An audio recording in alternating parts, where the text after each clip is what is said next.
and saying my esteemed colleagues, well, I really feel that way, and that's not just to say a fancy word. If you would just join me in something before we start the panel, I would like you to ask me to join in a little special thing here. When I started working on the treaty rights, I realized that because of the continuing assault upon the Native people, I had not realized that the full extent of the fact that we have not been told that in our midst we have sovereign nations. This is not just the United States of America, this is the United States of America and the Anishinaabe Nation and the Ho-Chunk Nation and the Menominee Nation and the Lakota Nation and all these sovereign nations that are here. And so I want to pay due respect when we have a leader of a sovereign nation here, to pay them the kind of respect that we owe them. We have here with us today the newly elected tribal chairperson of the Lac du Flambeau Waskaganish Reservation, the Anishinaabe Reservation of the Anishinaabe Nation, and I would like to ask you to please stand with me and honor Tom Mawson.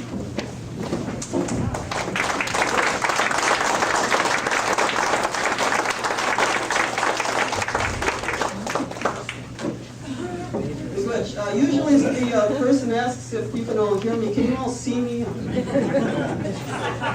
you move the microphone, Sierra?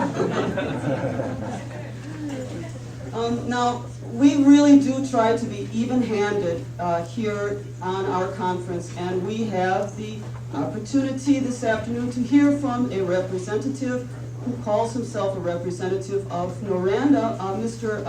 Mike Donnelly, if you would care to make your presentation.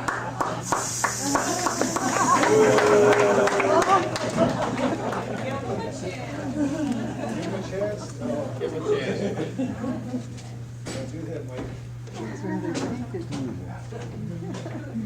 Thank you. Speaking for the industry, we can grab your minerals, we can destroy your natural resources, we can force you to dedicate years of your lives fighting buzzards like us. But one thing, there's the two things we can't do. And one is break your spirits or steal your peace of minds. So keep your peace.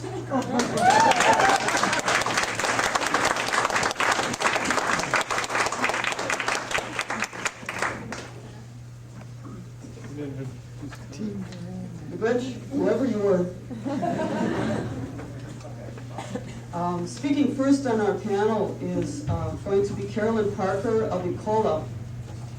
There was a dream that some of us had when we were out on those dark boat landings that someday everyone in northern Wisconsin would find out that we're on the same side. And this is happening now very much through the leadership of Ecola, ecologically concerned citizens of the Lakeland area. And so with great pride, I would like to present to you Carolyn Parker.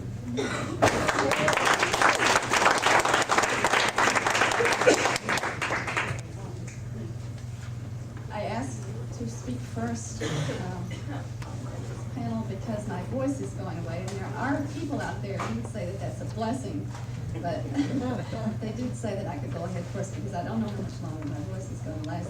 What I want to talk to you, take this time to talk to you about is some things that have occurred at the Lynne site with the Noranda mine.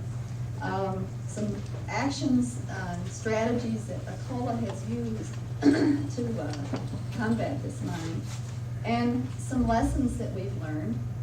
Ecola has not been in existence for very long, just actually since last February. And I want to talk to you about some things that we can see for future actions. There has been a great deal of confusion generated about the outstanding resource water classification in Wisconsin, and we're going to address that a bit in this talk. Some of the things that Ecola has done have to have speakers come to our, we meet once a month, and we've had speakers from the Department of Natural Resources, we've had speakers, distinguished speakers like Roscoe Churchill come to speak to us. Carlos Acala from Sierra Club. What we are trying to do is inform the people in our area about the issue, because I have had so many times people that live by me in Woodruff and Minocqua say, they're not gonna mine in northern Wisconsin. There's nothing here to mine. What are they gonna mine? Besides that, the DNR won't let them do anything to the environment. So this is where our job is. We've got to show them, first of all, that there is a great deal to mine in northern Wisconsin, and that the DNR needs some assistance in protecting the environment. We've had speakers, we've had letters in our newspaper. We are fortunate in our area at this time to have a newspaper that does cover the issue in a way that very much in depth. We like to ask questions, and we like to get other people asking questions. And we write letters to the editor, and they are published. Talk a bit about, in case you don't know who Miranda is, it's a Canadian firm. And it is, the scary part about Miranda is that it's a very large conglomerate. So we know that we're against a lot of money.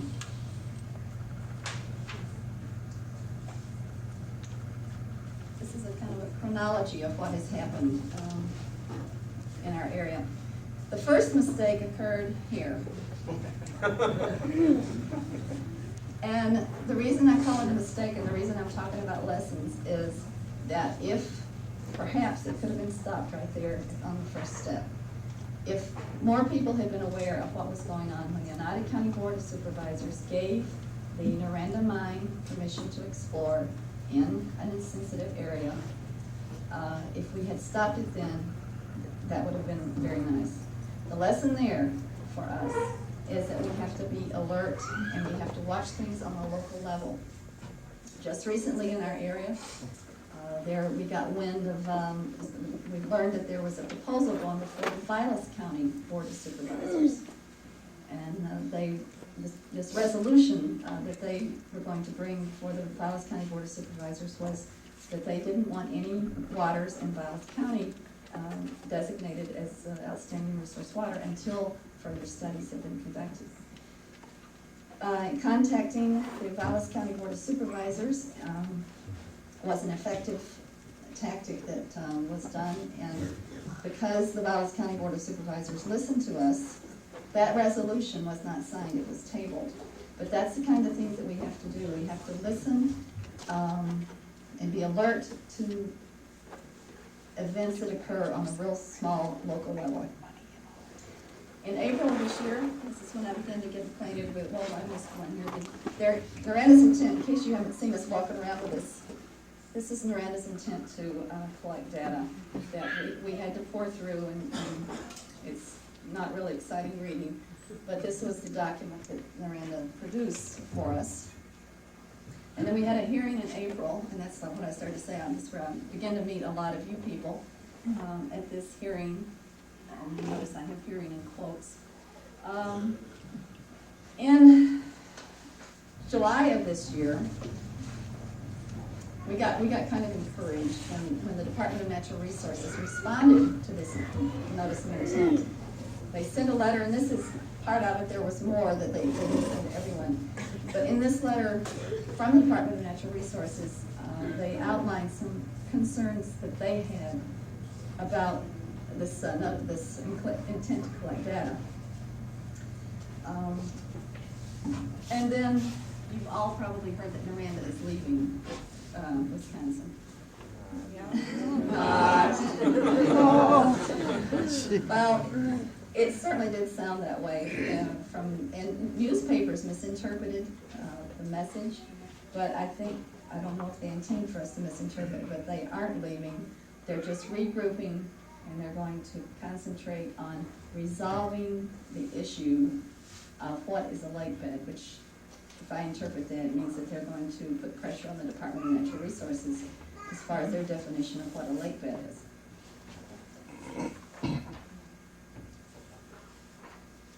This is where the mine is located in Oneida County. Close, very close to this area where we are right now.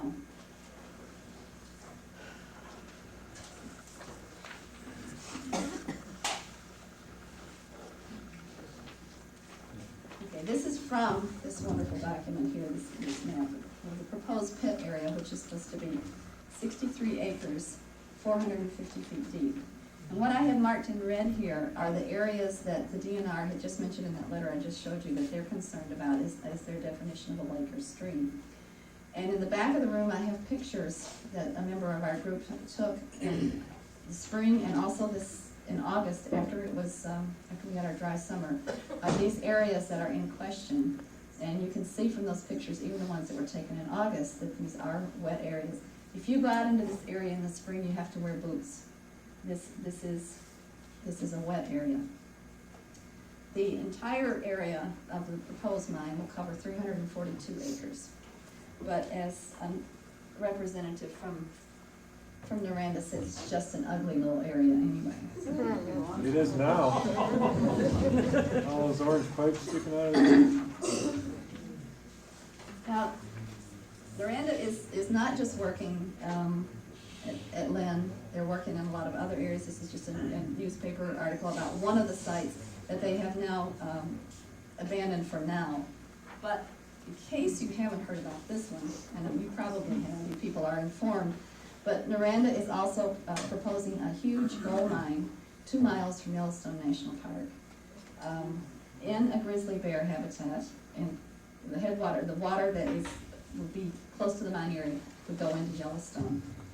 This says to me that these people don't care where they put a hole.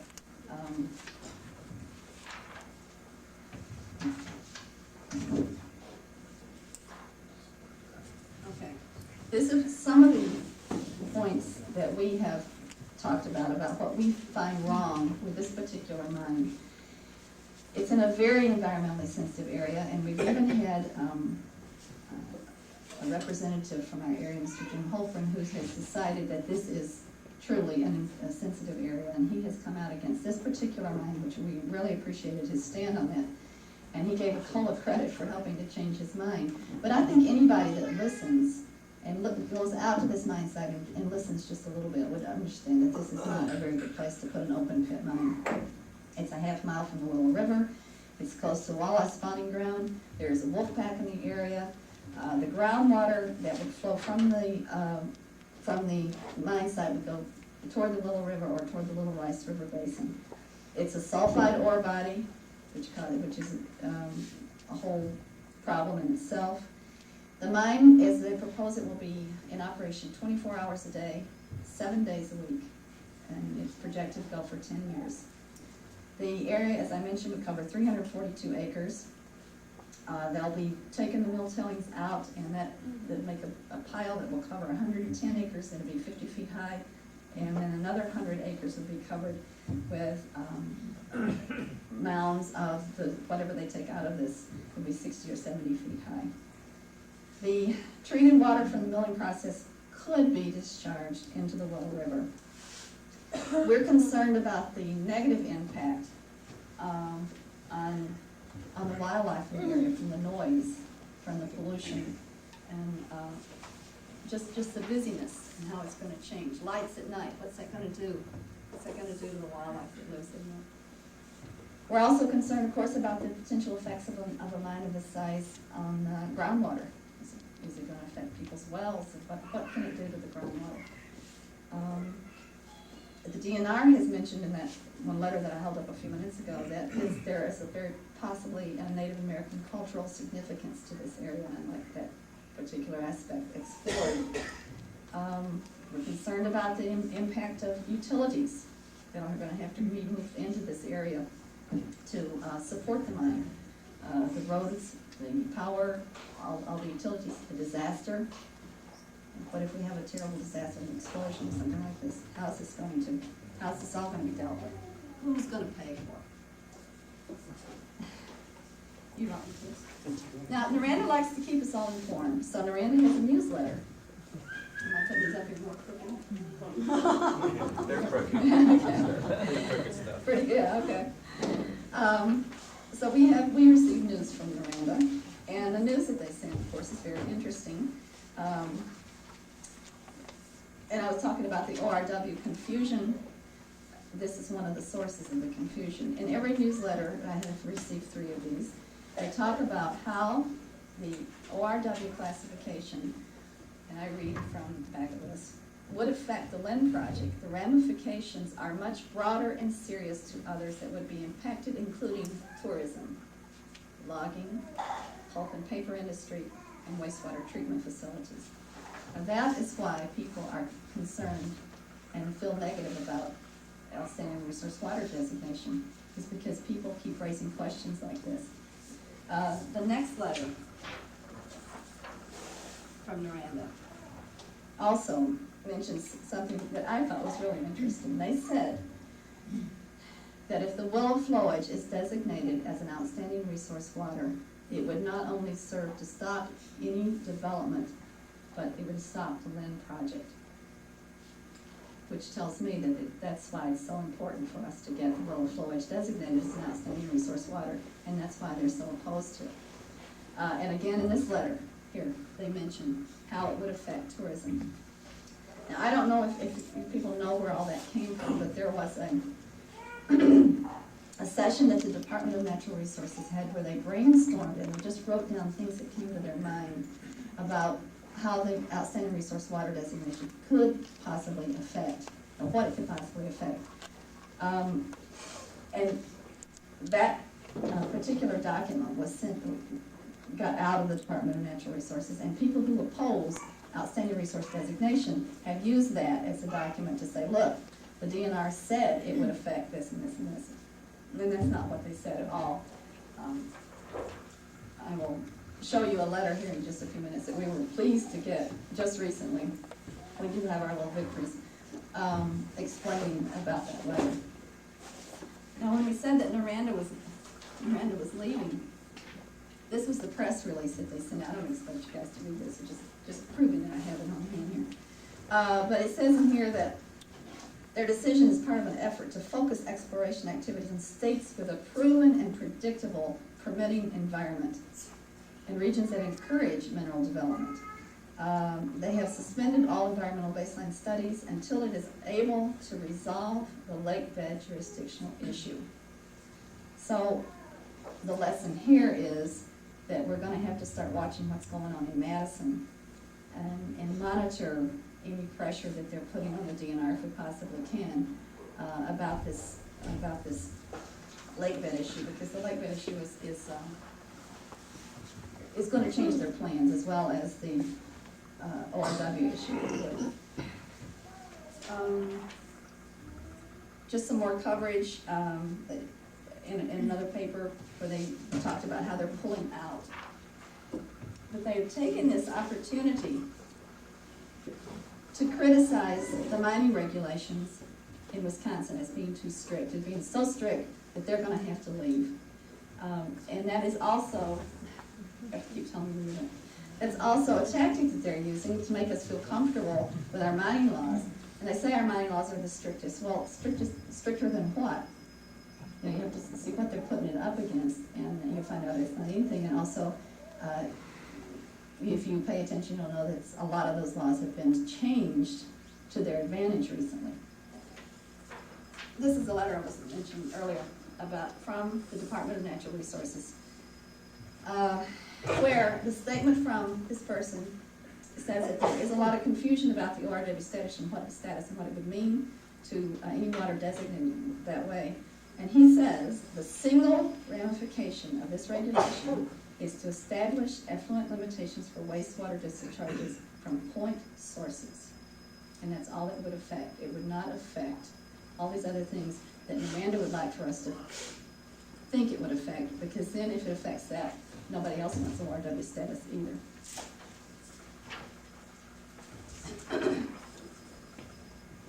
Okay, let's talk about what we can do.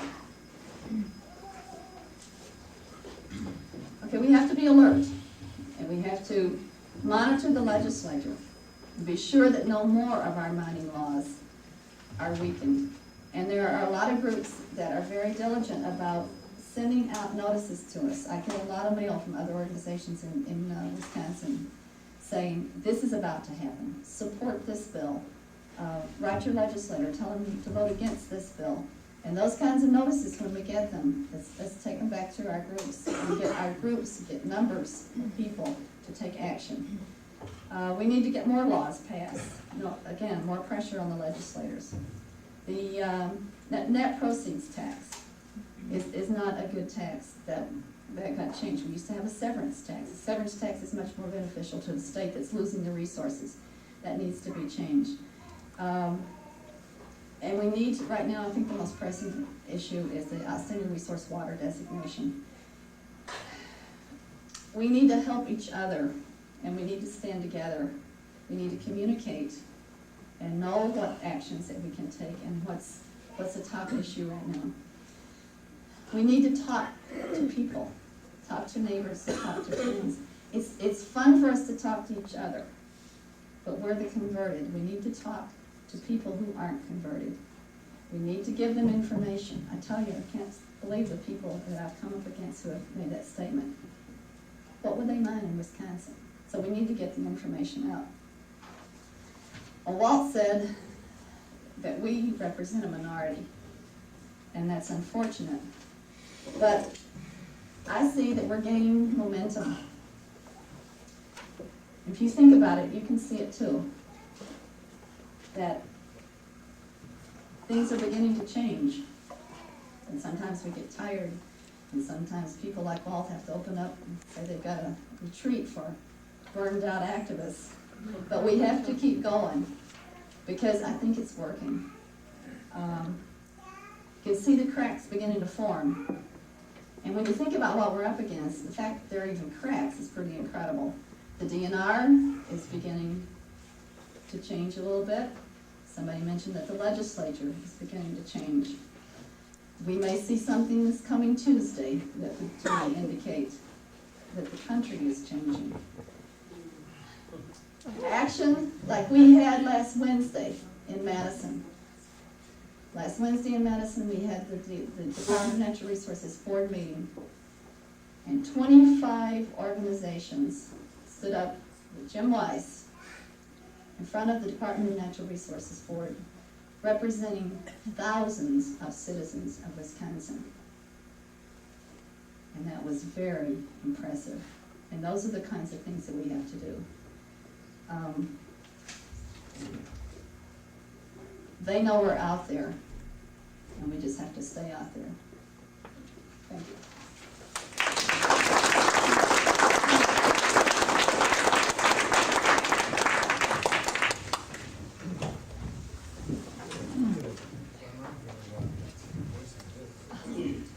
Thank you, Rich, Carolyn, and Nicola. Real happy to have you guys up here. As Carolyn gave you a clue that man in the middle is not in fact Carl Fate. And he's not Carl Fate's evil twin either. Carl cuts his hair real short.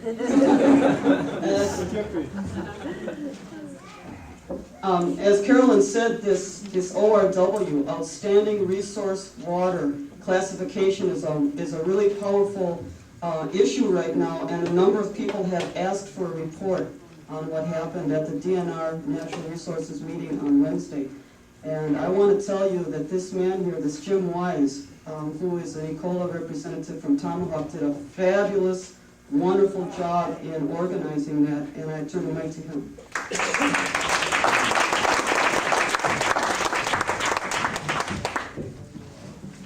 Well, I didn't come prepared at all, but that never stopped me from speaking. So this is really fun visiting with folks. I mean, I couldn't not come here, being so close to where I live, and miss the opportunity to say hi to at least my longtime friends and meet new people as well. So I come here as much to get my battery charged as I do to share any information. I was thinking a lot about the prayer this morning and some of the good things we heard from my brother Walt. And I think tomorrow we're going to I'm always building coalitions. I think it's worth an effort. They don't last long, but at least we get together for that. And I think we can have a new one, and I'm trying to think of a name for it, and I've got a couple of suggestions. We call ourselves the Double W's, which would be Walt's Weirdos. Or else we could call ourselves WASTE, which was the acronym would be W-A-S-T. And this group could really go far. It could cover any imaginable organization you can imagine, bigger than the Greens. And the acronym would stand for We All Sell T-shirts. I'm going to pass this picture around when I'm talking here.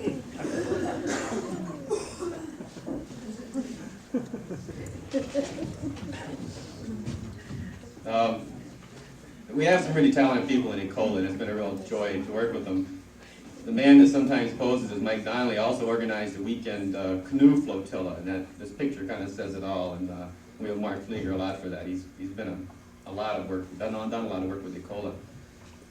I wasn't prepared to go on long, so I'm just going to touch on a couple things. I wanted to kind of give everybody an update and a final, what I viewed as what happened Wednesday and Thursday in Madison at the Natural Resources monthly meeting.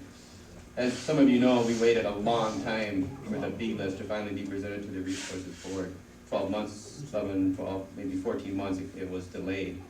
When we finally got to them, I was trying to think how can we get the message to them very clearly that a lot of people in the state want the waters protected for a variety of reasons. And that's why I sought some diversity in the group that stood with me. And I tell you, I was proud to stand with those people. We had the Menominee, we had the Chippewa, we had people that motorboated, we had people that trout fished and muskie fished. We had some diversity in the organization. And I was really frustrated Thursday night when the first word I heard about their decision was they postponed it for 3 months. And I was livid. I was stomping around. I even yelled at some guys for shining deer in my field. I usually don't run out of the house. I was waiting for anybody to mess with that. But a good woman friend of mine she's not a grandmother, but she has grandmother's wisdom. And she told me, she says, you know, Jim, that was somebody there watching that group. And Sandy Lyons told me that it made me realize that Noranda was watching that group. And we spoke not only to the Natural Resources Board, but Noranda knows that they're not up against a couple of scattered environmentalists. They're not up against a few individuals. They're up against a large amount of Wisconsin's residents that want clean water for our children. And it took Sandy to bring that to me. It made me feel like maybe we're making some progress.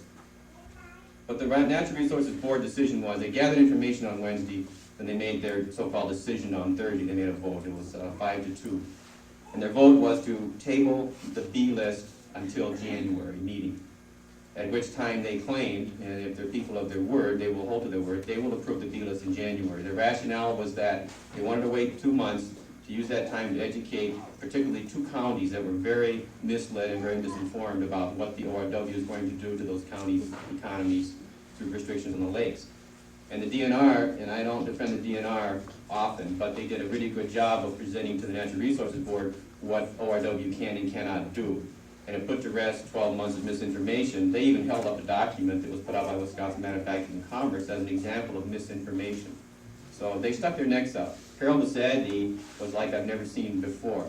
He stood up for his people time and time again. He threw it right back in the face of the lobbyists. At one point, he said, the only reason you, the lobbyists, are here today is because you want to mine. He said, the people that are here to support the water would be here anyway. This is not a water issue, this is a mining issue. And it took him to say that, to clarify it.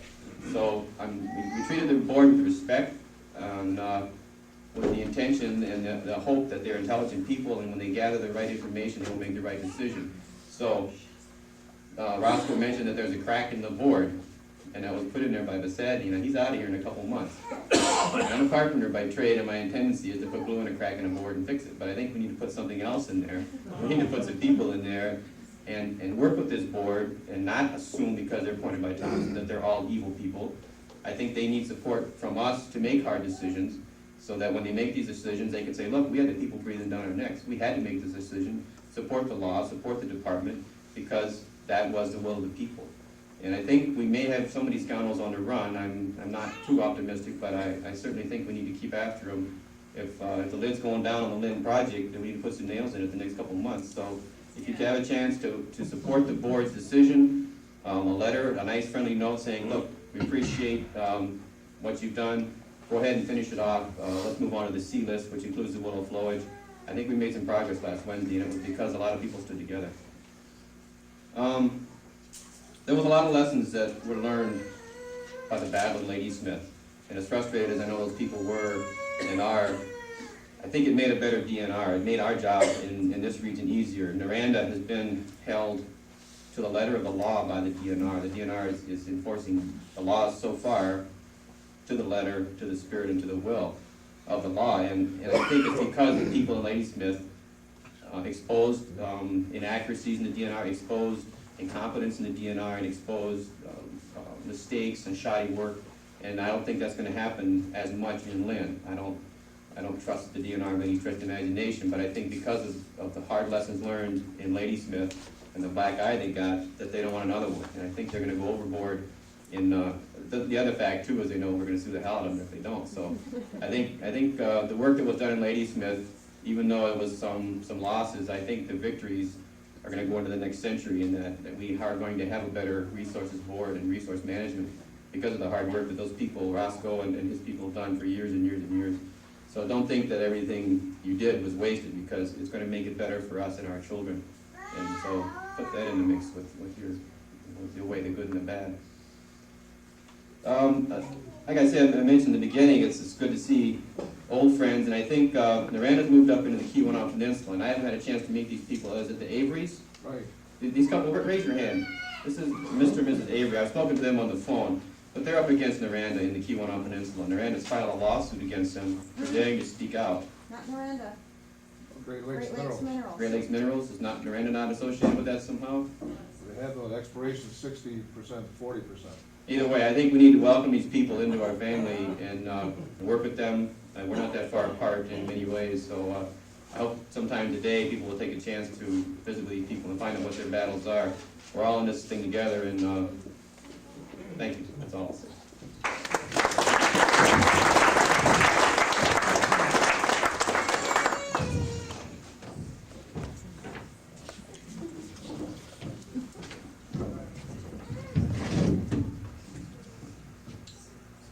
Thank you. That was really, again, a really good job that you did there. It was real interesting standing up there with about 25, 30 people next to old Buzz there and this group, and they took it real well. I was asked to let you know that the reason that Carl Fade isn't here today, he'll be here tomorrow, is that there was a death in his family. And so we miss his company because he does a really good job. I just want to let you know that after the panel is done, that the Averys will come up and say a few words about what they're going through, and then we'll open it up to questions. What are you, a Noranda plant?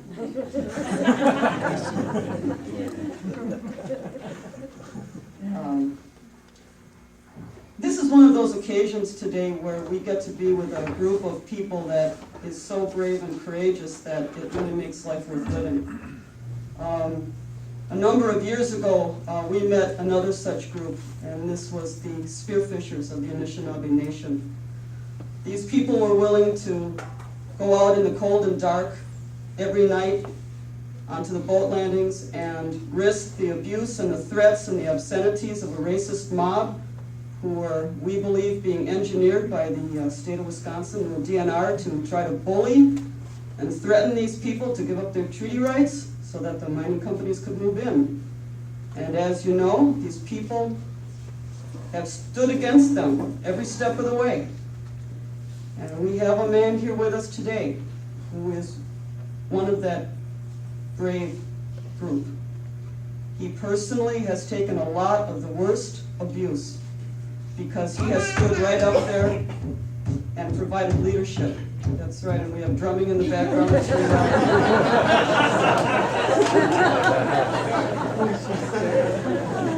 child programs here. And you know what Tom also did when he would be personally attacked by these people is he went right out into that mob and he would talk to them. And he would talk to them without malice. And he would talk to them with kindness and with good humor and with the truth. And I would see people's hearts change when they would walk away from speaking with Tom Walson.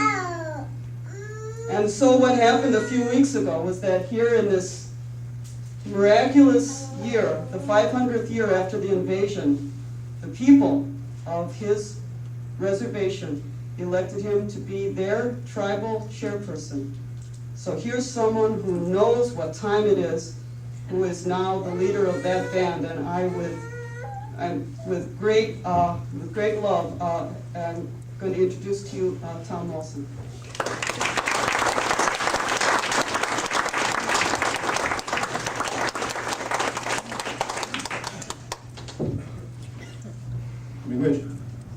First of all, I'd like to say to my brothers, my Anishinaabe brothers, that this is another day that we have to fight for everything. And to my elders that are here, my brother elders, that ask me, and I ask permission to speak, because that's what we're told, to ask that permission. With that, no one tell me to sit down, I'll continue. I just want to share that these are trying days, not just for yourselves, but for Indian people and all people across this country, because like they said that, you know, we struggle, and we still struggle as Anishinaabe people today. We help, and the help is needed. I ask out there in this here group of people, I see a lot of new faces, and I see a lot of old faces, and this is that drop of water I talk about many times. From one of my good friends said that it takes that in order to make that good river go. I see some of our people that are getting up in those ages. They need that strength, that wherewithal, that going forward to help them, because they've struggled so long here today and tomorrow and the tomorrows, I guess, to try to make a good life that they've seen that someone have destroyed for all our people. We have our young people walking around today, not only on our reservation, and many reservations and many towns, that what your people have done to our people. And I'm not shaming you or damning you or whatever, but it takes something of this your nature to sort of wake us up. Spearing was just a scratch on the surface. We as the Anishinaabe people stood against all those odds out there, while Noranda and all these mining companies were continuously going at it and taking that easy road to where they got Ladysmith today. And I think we told a lot of you all out there, we even told the protesters that if they were to pollute the waters out there, you didn't have to worry about Indian spears going into those waters. And today they still don't really understand that. I hold many positions in what I do. This was a dream where I came to here not too long ago. And that is that over 25 years ago on our Constitution, you had to be that old in order to sit on government. Back then, we said that we would lead our tribe one day. But I was told by an elder that you don't have to be elected by the people. It's in you to become a leader. And I see a lot of leaders out there today. I see my brother from different nations here today. Walt, he's went to Washington and argued with the best there many times. I know that, I've seen that. And maybe caused some problems on his reserve because he argued with these politicians, but that's all right. That's the way it's supposed to be. But that struggle still continues. And I'll tell you, it's very emotional for our Anishinaabe people today to really say, should we go out there and really help? Should we be part of this here when so many of those people, put us down, back a few years ago, and still putting us down today as Indian people? Should we do that? Should we grab their hand and walk with them? And I say yes, we have to do that, because like a lot of our leaders that have walked way before us said that the whites are like the stars in the skies. There's so many. So that means that we have to help them understand what they're doing to what we call as Turtle Island today. We just don't have this problem right here, and I've traveled, across this lands many times, as far as Alaska to the Arctic village, to the east coast, into Canada, and as far south as Mexico, and seeing that Noranda's there. Noranda's all over. It's that big monster. It's that black cloud that hangs over this here Turtle Island. And I have some suggestions, and I've said them in different places. And said them over and over and over. And I think we have to keep doing that to you all, to our white brothers out there, to our people of color, that we have to start to take on the task of leadership. We have to fill those spots. I happened to watch a video one day about the Ku Klux Klan. And it's really sad that that stuck in my mind and how they organize across this country. And that one thing is that we're so damn lazy. We as people, we're so lazy that we don't take time to take that leadership role. Because maybe someone will say something bad about us, or they'll find out that you were fighting in a bar, or you were going with this one or going with that one. They bring up the dirty laundry as you see in the political battles today. I think we all got skeletons to some degree, and today being October 31st, we can take them out and air them out and put them back away. Put them back in there again. But we have to stand up today, let me tell you folks. We have to take on those positions. I'm a county supervisor up in Vilas County. Probably one of the first Indian people to sit on their board. Prior to that, I can remember that county bashing Indians. And I said that very vocally. I'm not a politician that rides a fence. I'm a politician that tells you just the way it is. Because on my reservation, we used to have a little newspaper, tell it like it is. And that's the way it was. We would tell our people what's happening with tribal government, what they're doing to you, all these things where I sit today. And as a leader, I still tell my people that we have to clean up our own act back home as tribal governments. We have to stand up and take notice to the issues. We have to support the people that are out there hollering. You don't grease that wheel. You get over and find out what's wrong with it. Because that person that is screaming the loudest, your Anishinaabe brother, these are the people that are letting the grassroots people know, the politicians know, especially on our different reserves, the problems out there. These are the people that have those visions as Anishinaabe people, to let you all know the problems that are coming to you. If you don't stand up and take note to these your issues, then I feel sorry for you. Because we can't do it as Indian people or Anishinaabe people or the red men. Take a look at the population base. You heard that you're the minority? Well, we're the real minority. We are the minority across this country. The only thing that we have today, and I say it well, is something that you don't all have, and that's a treaty right. And that's an Indian right. That's something that our forefathers saved for us. Myself, my grandchildren, their grandchildren, and their grandchildren. And that's something that we have to let you all know. That's what we're going to protect, come hell or high water.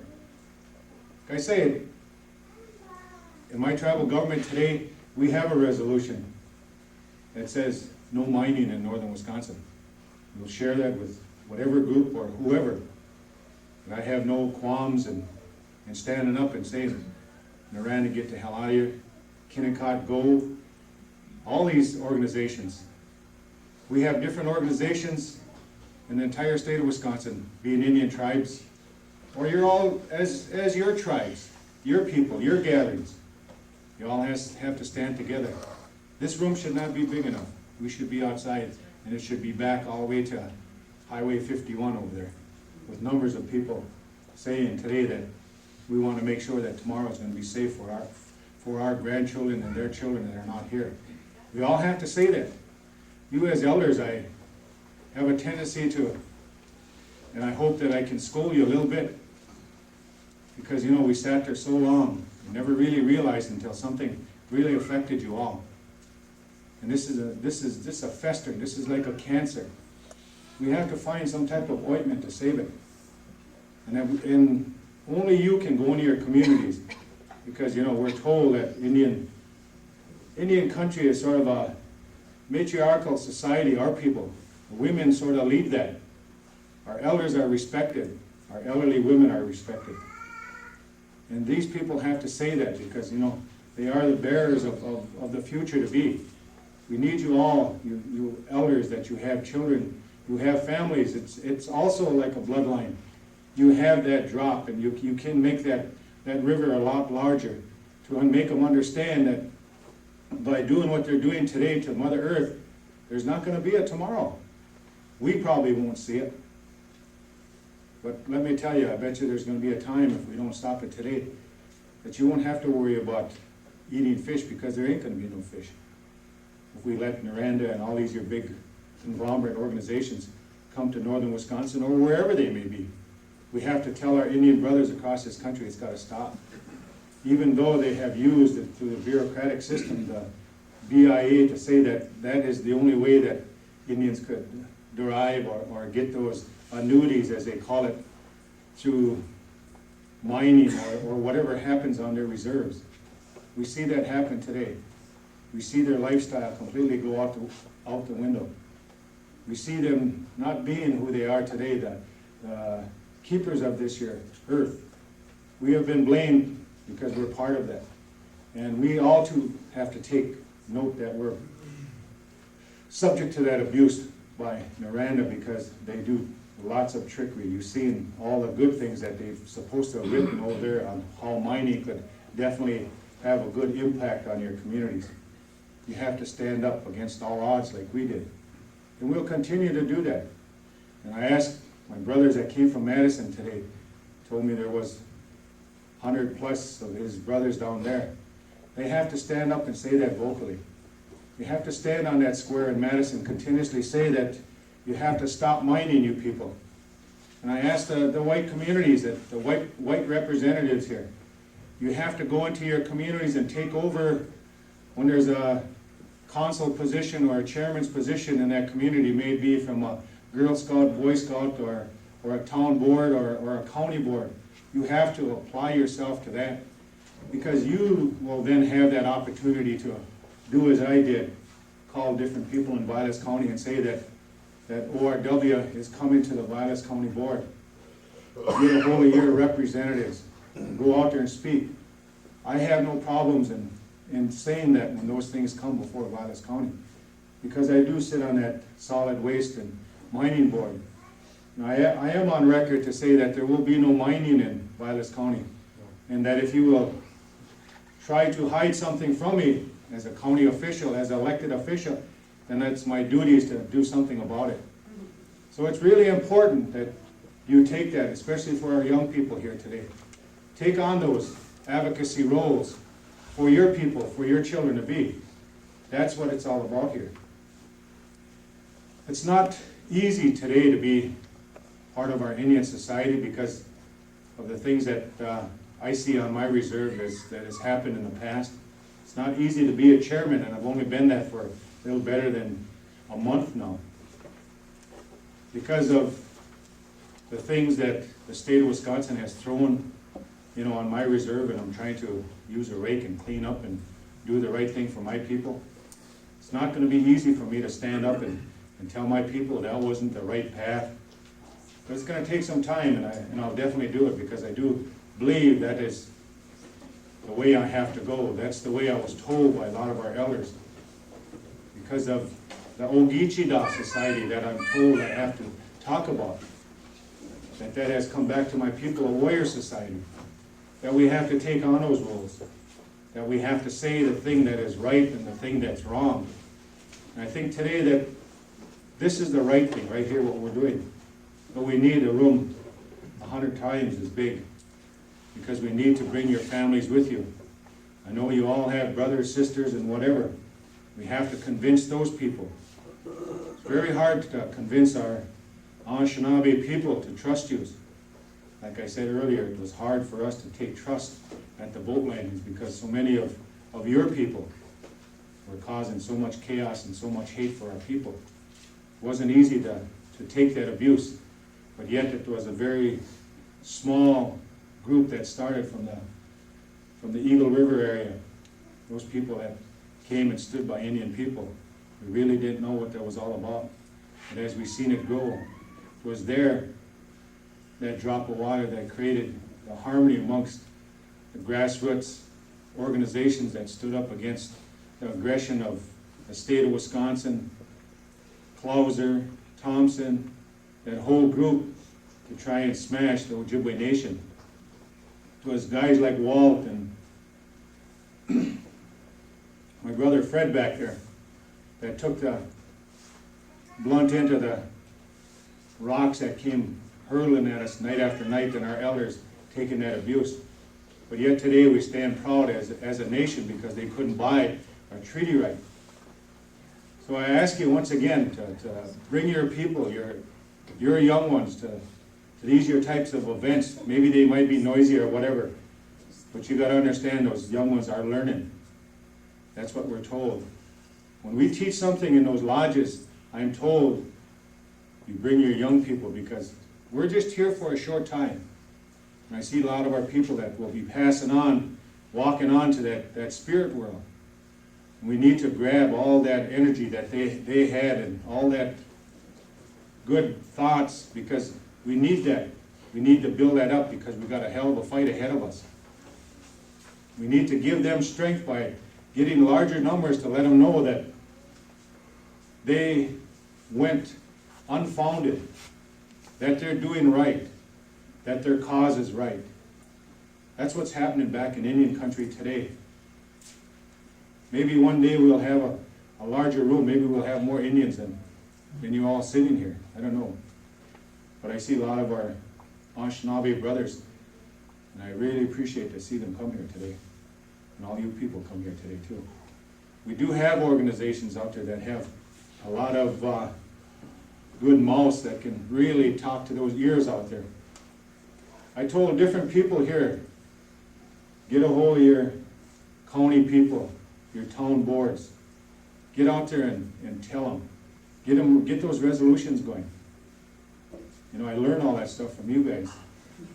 Remember that? And that's where we're at here today. But ingenuity came involved also. And that is to make you all understand, once again, we got to turn that table around. Get involved. That's all I can say today. That's why I'm where I'm at, because I didn't let grass grow under my feet, or I didn't let Miranda make a big hole around me and sink in it. So, be good. You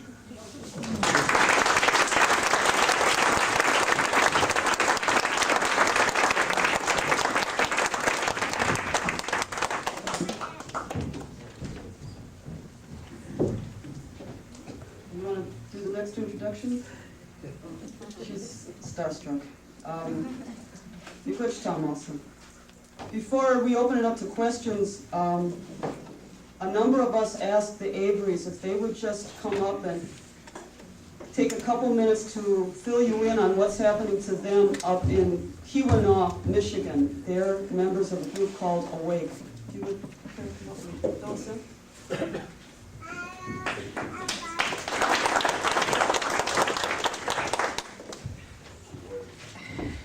I'm not even used to microphones yet. Can you hear me? Yep. Okay, we're from Michigan, and we're so appreciative of being able to come to Wisconsin and hear what you've done. We're jealous too. You seem to have so much support here, and one of the things that we've been missing is support. We come, unfortunately, from a place called the Copper Country. Our newspaper is called the Mining Gazette. It's the only newspaper in 4 counties up there.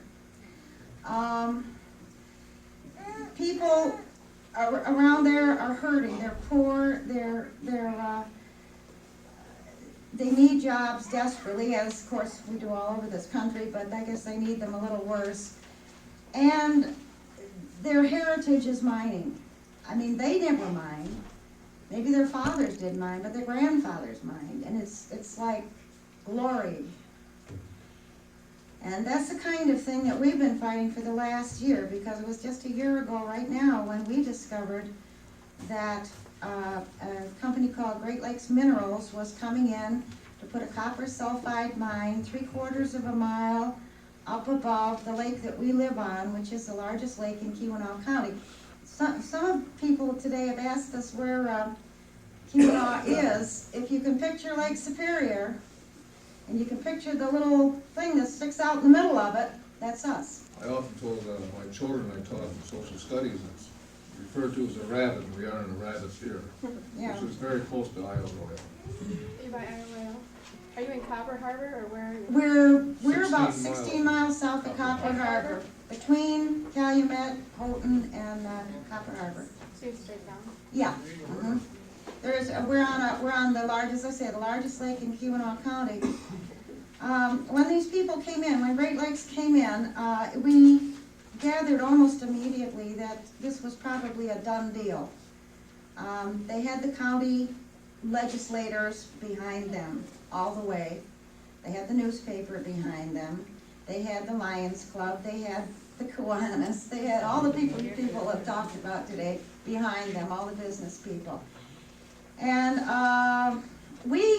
Bud and I, we sat there at Gratiot Lake for the last 10 years. For a while, we were the only residents there, kind of out in the middle of the woods in this beautiful, pristine wilderness. Kind of closet environmentalists. You know, we had all the right thoughts, all the right ideas, but we never did anything much about it. We just sort of lived in the woods and We were enjoyed it. never confronted by it. No. All of a sudden, So, there it okay, is. we were newbies, 3/4 of a mile up the hill. It's too close, and so, but what we have learned in the last year is what all of you people have been talking about all day today, which is it's the whole world. It's not just our little lake, it's not just our state, it's not just our, it's not just the United States, it's everywhere. And we sincerely appreciate the chance to join up and become almost partners with people here in Wisconsin. We've been following what Miranda's been doing here. We've got clippings from all of your escapades. Linda Cree, I guess she's a COLA, has been sending us material, so we've read all about you. As a matter of fact, we get much more news about you in our local paper, the Mining Gazette, than we do about ourselves. Much more. They won't even run our letters anymore. Thank you much. I must tell you, I'll fill you in here about Miranda. The reason we are being sued, and we are not being sued by Miranda, we are being sued by Great Lakes Minerals, which is a small, they say, a small mining company of Toronto, Canada. Strangely enough, the same place that Miranda is located. And when they came in, they made a big to-do about joining up in a partnership with Miranda, a 60-40 partnership. Exploration agreement, where they would, Miranda would earn 60% and they would earn 40% on all these leaseholds. And fine. Drilling. So we started handing out some material in which we said, hey, these people are connected with Miranda, because they said they were connected with Miranda.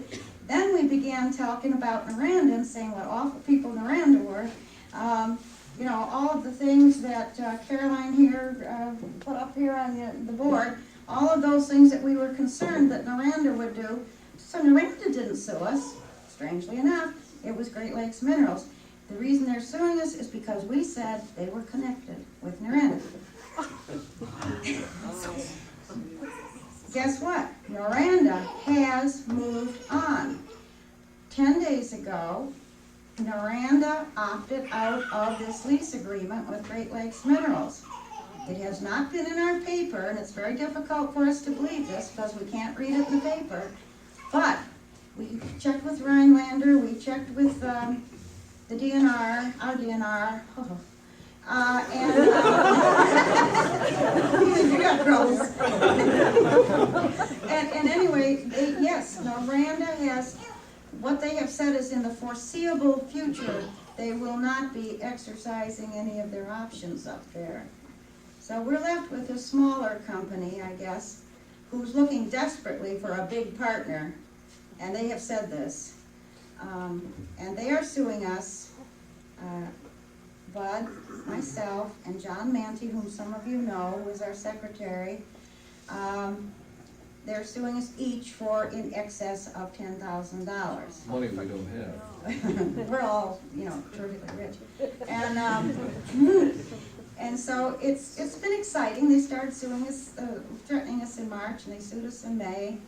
And just lately, they've done the strangest thing. They have dropped all the environmental things that we said about them that they said were lies. They have dropped that right out of the law. Well, they haven't dropped out of the lawsuit, but out of what they're talking about, and said, oh no, it's just that you defamed us personally. Personal attack. Personal attack. No longer are they concerned about all these environmental things that we said. Apparently, they have been proven true, and they can't get anywhere with those. So anyway, that's our situation now, and For my own viewpoint, you know I haven't said much here. Far more capable. But, the last gentleman, he spoke of bravery and that against fear and intimidation. My wife is a trained journalist. I'm an ex-civics teacher from Detroit, and I am outraged by their trying to take away my constitutional rights. I don't care what they do, they can have my property, everything. They've threatened me with pain, they threatened to burn my neighbor's house down. These poor people need these jobs, obviously. He retracted. He did exactly what Great Lakes told him to do. They said that you in form and substance will do as we tell you to write. I will not do that, frankly. And I think the rest of us can learn a lesson from that. Last gentleman speaking, you have to stand up and fight for your rights, and I intend to do that.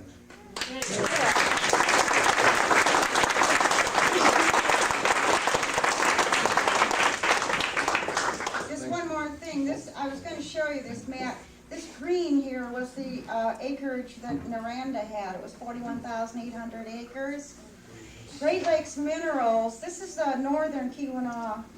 This is the northern Keweenaw Peninsula, the northern half of that thing that sticks out in the Middle Lake Spirit. Great Lakes Minerals owns they have first right of refusal on 200,000 acres, which means 5 times this much. Figure it out, it's the whole damn place. Thank you for listening. Thank you.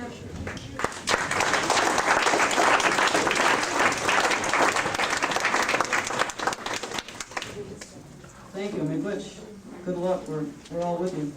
Oh, we're selling t-shirts?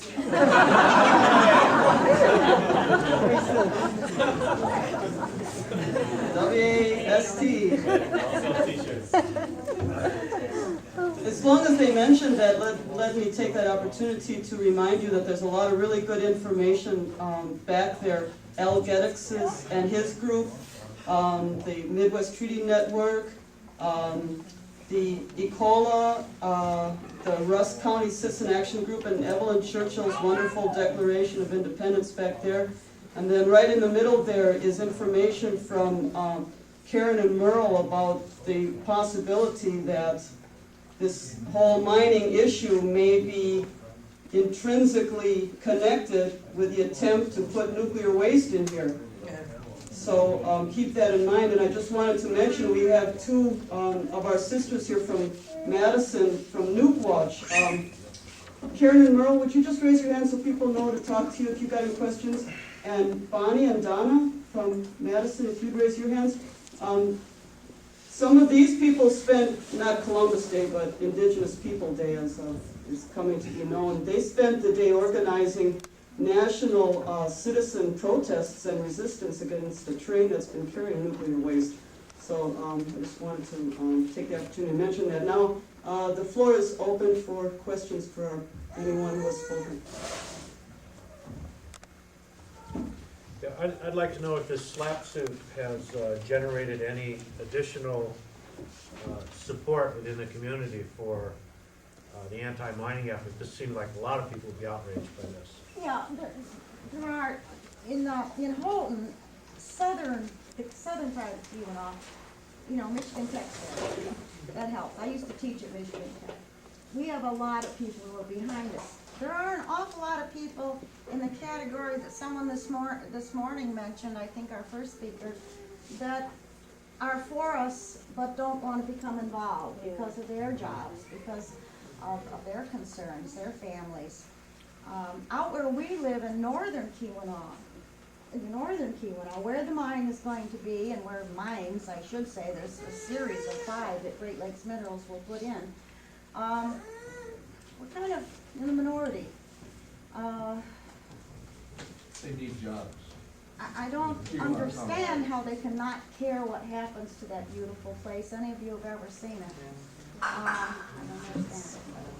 Well, do they have a particular concern about a giant corporation like this, suing a couple people for speaking their mind?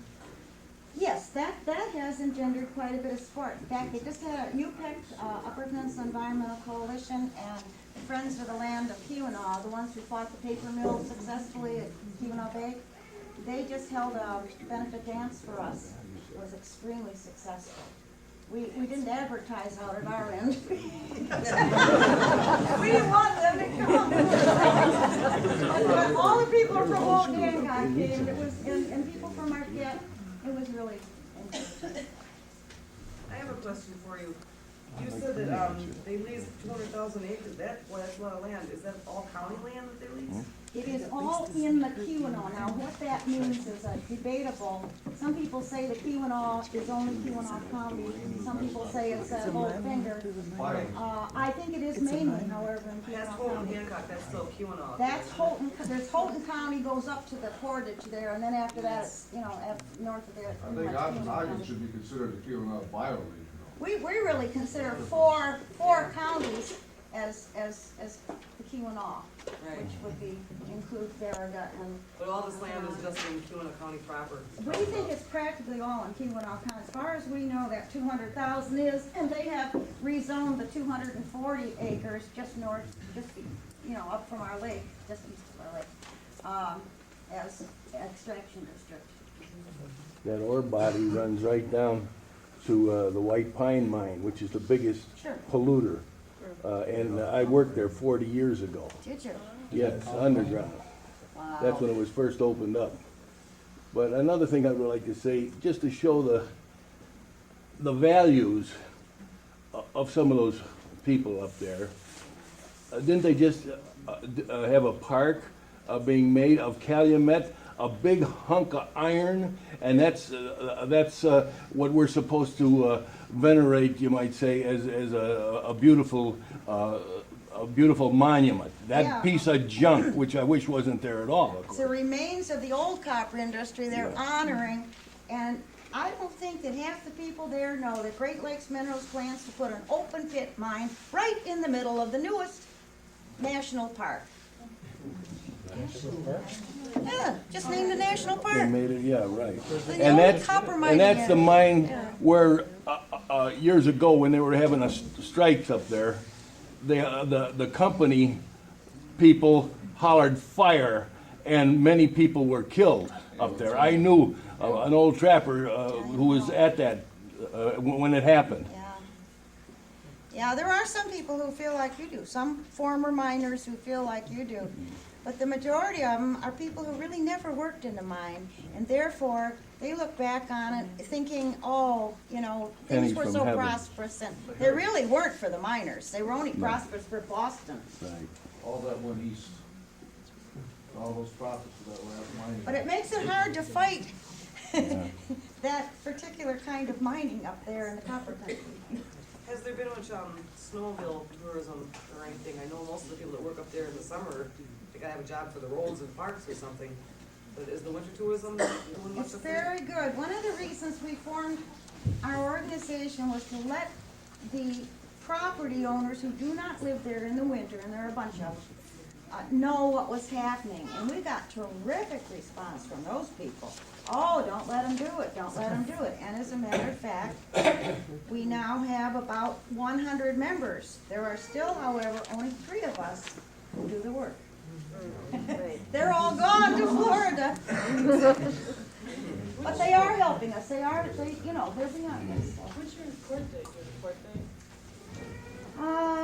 We're supposed to give depositions at the end of this month, I think, in the middle of the month. They've deliberately dragged it They have dragged it on and on and on. Take our money from us, which we don't have. So you have a lawyer, or? We have a really good lawyer, an environmental person, a young environmentalist, who is being as darn generous as he can be. And we're up with the DNR fighting. We've met with the DNR and we have held it back for about 8 months. Trying to get an intervenor process, we're doing as much as we can. How about the ACLU? They have helped us monetarily, but not particularly. Oh, ACLU. Okay, I called them and they said they only take lost causes. They'll take us after. They'll take us after we lose.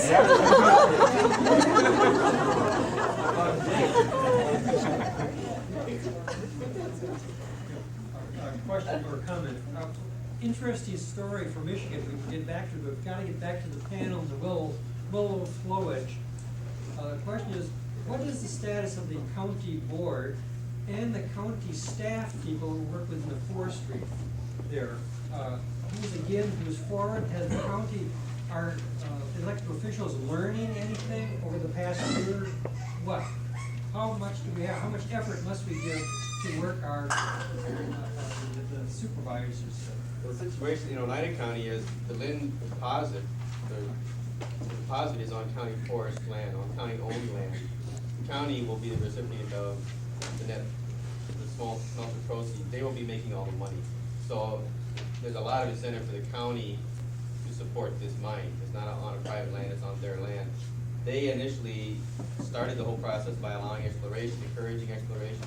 They've basically been totally supporting the mine until the birth of Ricola, and we've slowly but surely started to put little chinks in the holes of this information, and we're gaining, I think, some respect for the county board because their information has been very accurate. Sometimes we have to be patient in what we say, but we've been educating our members ourselves and at the same time the county board, and I think we haven't made a far for sure, but I think our strategy will be to use this winter to make mining the issue with the spring elections. And some of those rascals are going to go. I've got some stuff that pertains both to Noranda and Great Lakes Minerals, and that's that people may not be aware, but we've got a lot of support in Toronto and the headquarters cities of these companies. I spent a few hours researching Noranda's track record and some of the criminal things that they've done in Ontario, Latin America, and elsewhere. And really, we should think of ourselves not as a state group, not as just Wisconsin people, but to break down those borders, because those borders are totally artificial between Wisconsin, Michigan, and between Michigan and Canada.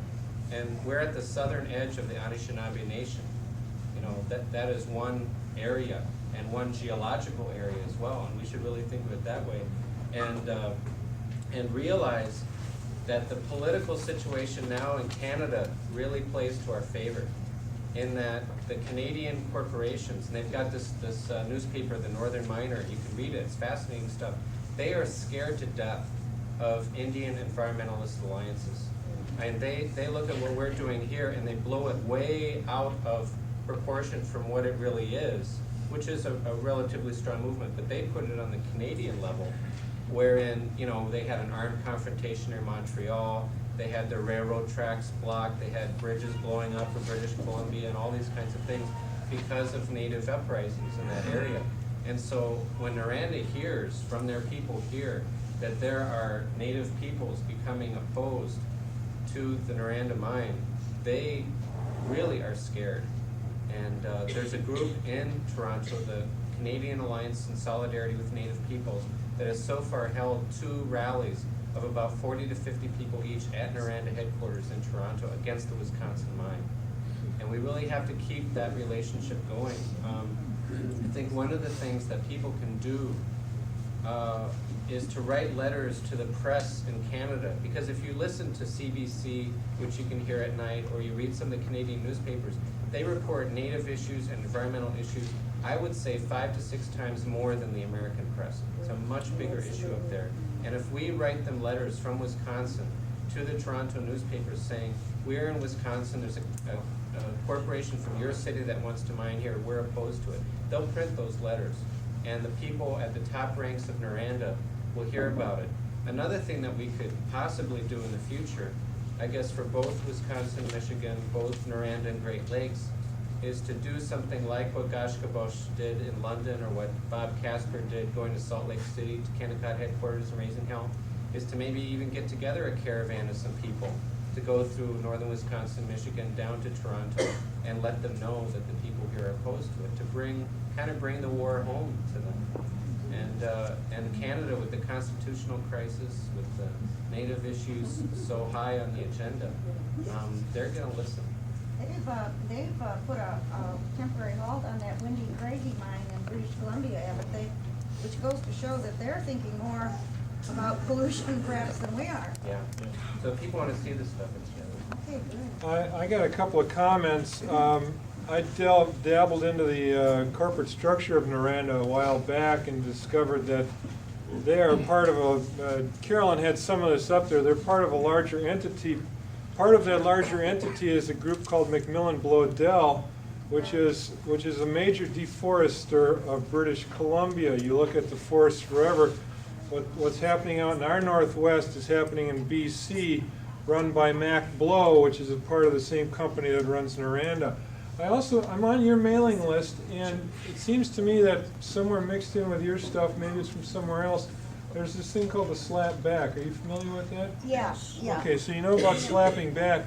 And my last question, Tom, now that you're tribal chair up there in Lac du Flambeau, correct? What can you do? What are you planning to do? Are you going to work with Gosh Kabosh to fight Ladysmith further, to fight Noranda? What can you do? What are you planning to do as a tribe? Well, right now, as a tribe, like I said earlier, that Lac du Flambeau has gone on record on a resolution to identify that they are against mining in northern Wisconsin and all in any part of the Indian nation. And I think one of the other things that we need to do is we need to get more involved with the COLA organizations that are close to, just like I've continuously said to a lot of our other Chippewa brothers, that they have to start to ally themselves with these different organizations, because they have that wherewithal, I suppose, in order to get into different areas. I think we can put our treaties as buffer zones for the people. We really have to take a look at that. And the state of Wisconsin has to take notice to that issue. Noranda has to take notice to that issue. That the Great Lakes Indian Fish and Wildlife Commission has gone on record to also oppose mining. And they have started to do depositions in different Indian communities, especially the Willow Flowage area, where that was once our hunting grounds for our people. There was a camp very close by, this year mined as a crow would fly, probably about a mile and a half. That we have one of our traditional, roundhouses in that area, our spiritual spots. So we are using every effort as we as Anishinaabe people to put on a table to help support this year's struggle that you all have. Gosh knows where I stand. He knows I support his struggle, and once again, that the state of Wisconsin and the federal government, we have to make them realize that they have to put those dollars out there to continue to abide by that treaty that they have with Indian people. That is for safety and health and welfare for our people. And it's unfortunate that you don't have a treaty with them, but we do. And I think that's something that we have to, continuously put in their face, that they have not lived up to that obligation, that they are letting their folks, or the continuous exploration of those areas that are close to Indian reservations where we live, be devastated now by mining or whatever. So I think we have to continuously wave that piece of paper, that whatever it may be, in their faces of those legislators, and say that you have to stand on our side, you have to protect us. So I think we do have, that element in our favor, and when I say our, I include you all too. You need to work with tribes too.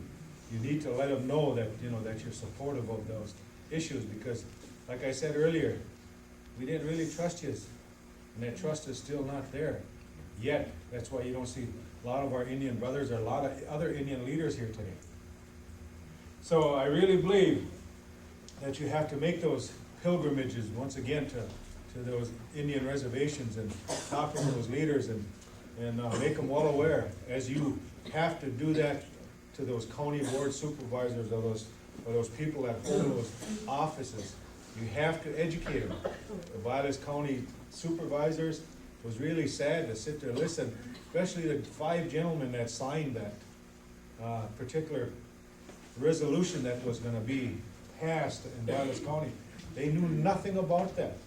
You gotta understand, there are a lot of, and I got a lot of respect for our elders, but they've got a lot of older people sitting on these your boards that are just sitting. You know, and that's a prestigious position to sit there and say yay or nay. Drinking that water. You didn't sit there, Tom.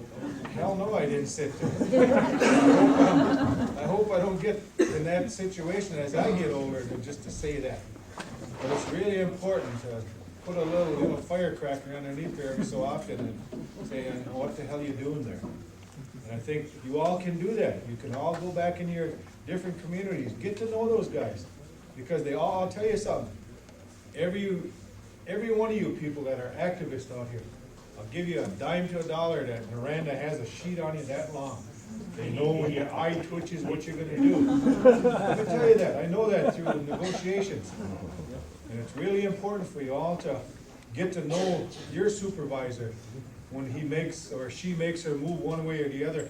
You know what she's gonna do or he's gonna do. That's important, and you can countermand that. So it's really important to get to rub shoulders with those people. because Tom, they I make would that like to decision. suggest we have so many people that are on Miranda's list, if this is true, that they have to spend all their time trying to keep track of all the bodies out there. It'd be overwhelming for them to do that. Would that be a strategy to work on? Okay, we gotta stop at 3 o'clock, but I saw 2 hands, so I wish I could take everybody's question. Maybe if whoever has had questions, maybe go like really fast. Joyce? Speaking of knowing your enemy and knowing who's going to do what, I wanted to ask Carolyn and Jim about a surprising vote on Wednesday at the DNR meeting. It was Jim Galloway reporting for the Governor's Council on Tourism. And mostly we knew what to expect when somebody bringing greetings from the governor got up to speak, but he reported a unanimous vote against classification except for himself, who voted against, or who could not vote with the group. And I wondered if that was a surprise to you in Picola, or if you knew that was coming, or if he's always had that position. Because he's the chairman of that group. He's the chairman of the Governor's Northern Resources Council. And Jim was also the chairman of the ad hoc committee on the willow flowage, which was quite a controversial committee. It was met in December and January. That's when Tony Earl came up and asked us for his presence.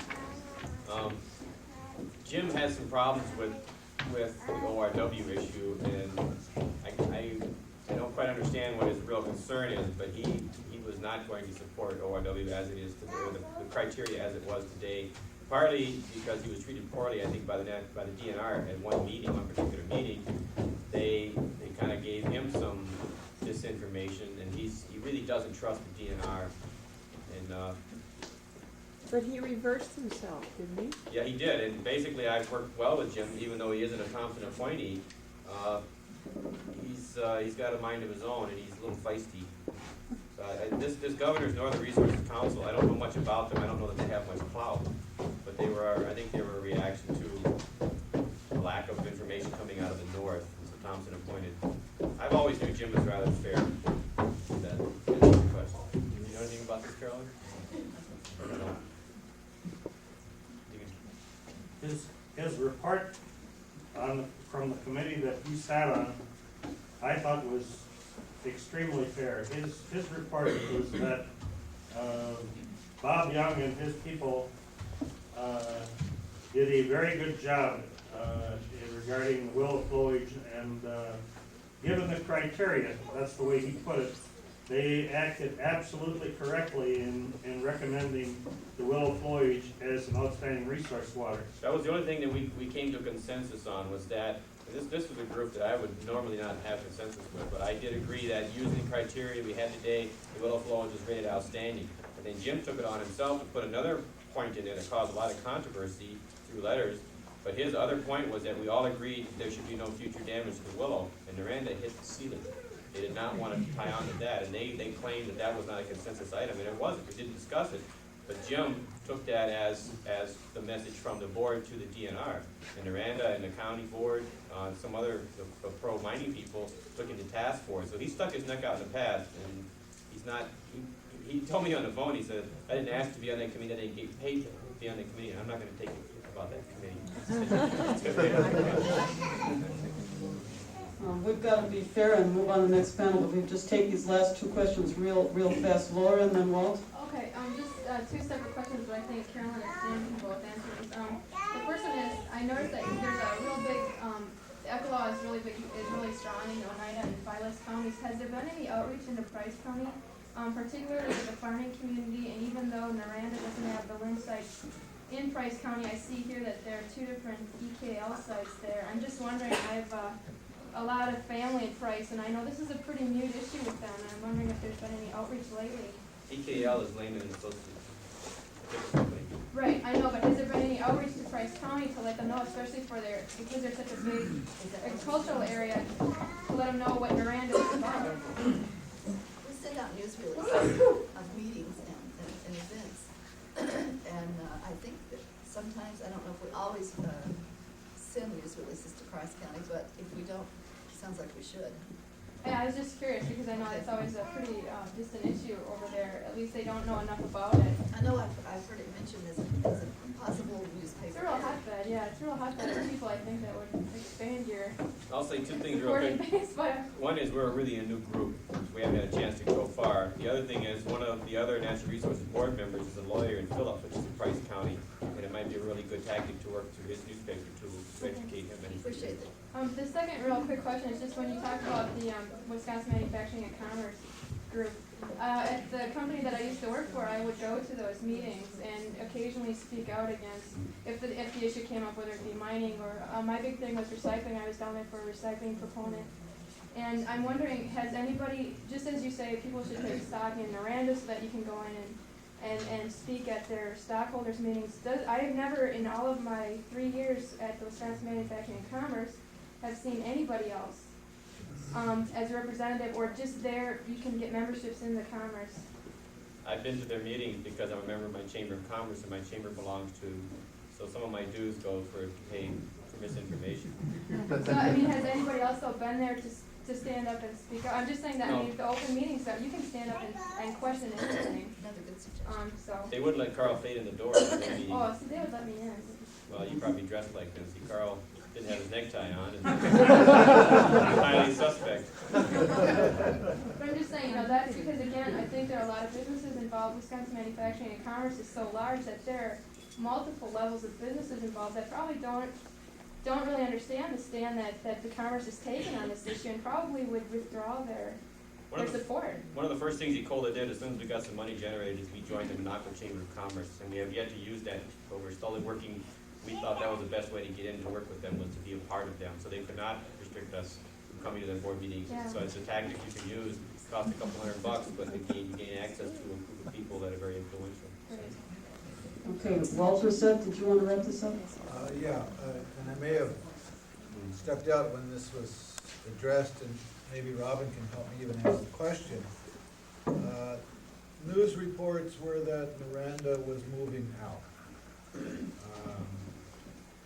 I received some documents indicating that the DNR was meeting in an ongoing process to review what? The lake bed issue. Lake bed issue. Rezoning of wetlands. Rezoning of wetlands, which seemed to be after the press reports that Noranda was moving out. Can you just, does anybody know about this, and can you clarify Yeah, where? the rezoning, the DNR formed what they call a rezoning team, which was to study the possibility of Noranda going to the United County Board and requesting a rezoning of the Lynne region. The mine site's gonna have to be rezoned. They assume, the DNR assumes that Noranda will go to the Oneida County Board, and Oneida County will try to rezone that region for mining. The DNR has a final authority on whether that rezoning can take place or not. The DNR claims they formed a rezoning team in order to study all the ramifications of rezoning so that when Oneida County tries to rezone, their legal people are totally prepared to answer all the challenges and answer all the questions. The indication from the DNR is they will not allow that to happen, but they formed a rezoning team in order to be sure they had this period of time between now and when the rezoning begins to gather up all the information necessary for their legal case. If I understand, Noranda participated in those discussions. I don't know if Noranda did. I know that the Oneida County zoning member, the head of the zoning committee, was invited to attend. I think Noranda was not invited to attend, but invited themselves to attend. And the impression I got was they came because they heard about it through inter-office memorandums that they have spies going through the files constantly seeking out. And at that rezoning team member meeting, the Noranda lawyer sat in and listened, and the result of that was from that point on, whenever DNR has internal staff meetings, a member of Noranda may address that group in the beginning, give the reasons for them being there, and then be asked to leave. And I think that will probably apply to the public as well, is my impression. So Noranda did sit in on the first meeting, but they were not welcomed and they will not be invited back. They may give their position for being there the next time, but the lawyer will be asked to leave. That's what I've been told, Walt. And by the way, Noranda does not sell t-shirts. Less than a week ago, I read something in one of the papers, a statement made by a DNR person who said that he saw no reason why Noranda would not eventually be allowed to mine on that piece of property. It sounds to me like they are gradually shifting their position 180 degrees. Now that came from a DNR person, and it looks like Carolyn might have read the same thing. I even have it here on one of the overheads where that statement was made. It was one of those scary statements that you bet. I got one suggestion out there. You know, you all hear that FAR letter out there says, protect American rights and resources. And you know anybody out there that, you know these guys, maybe you should ask them to join you all so you can continue to holler at Indians, because if they don't, they're not going to be able, because we won't be out there fishing, because there won't be no fish. But those are the type of things, and tactics that we're going to use, and I think, you know, they got a lot of money, they claim they have a lot of people. Maybe we can ask those guys to protect, you know, your rights, you know. Oh, okay. Just to reply to what Tom said, there's, in your packet, there's a list of legislators and all their phone numbers. I know that's going to change on Tuesday, but we got this from FAR. So we just took their name off. There's also in your packets our addresses for the Toronto newspapers. And I want to thank our stalwart videographers here, Kathy Debevic from Madison Treaty Rights Support Group and Elisa Farmilant from Lac du Flambeau. Everybody helped get the word out to people that aren't here. And I want to thank our people here who have spoken so well, and invite you in about 5 minutes or so to come back, and you're going to hear about our beloved buddies Exxon from Fred Ackley, Bob Schmitz, and Hillary Walkout. Thank you. We wish.